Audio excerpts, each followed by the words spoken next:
دلوقتي هنعمل انبوكسنج الاكس 9 بلس الترا الجديده اللي بتيجي بكتالوج بيشرح كل المواصفات وطريقه التشغيل، وكمان بتيجي معاها كارت للضمان، وده اللي بيميز الساعه دي بما انها ساعه صيني ومعاها كارت للضمان. وكمان بيجي معاها الشاحن بتاعها الوايرلس، وكمان بيجي معاها سكرين عشان تحمي الشاشه من الخدش. اما بالنسبه لمحتويات العلبه من جوه فبيجي معاها 2 استراب شبه الاستيك اللي هو شبه الناين الاوريجينال الجديد اللي لسه ما نزلش مصر، تبقى من الفريمين ازرق واورنج، وبيجي معاها الرابر التاني اللي لونه جراي او اللي هو بيدي على الابيض شويه. اما بالنسبه لمحتويات الساعه فالساعه بترد على المكالمات، تقدر تقرا منها الرسائل باللغه العربيه، تدعم كذا ابلكيشن.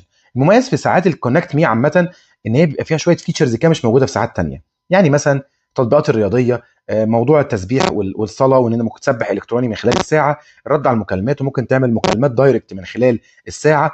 ممكن كمان تكبر حجم الكلام على الشاشه لو اللي بيستخدم الساعه حد سنه كبير شويه. تقدر كمان تستخدم الاله الحاسبه. الانشطه الرياضيه والانظمه الرياضيه فيها مختلفه، وبتبقى دقيقه جدا على حسب نوع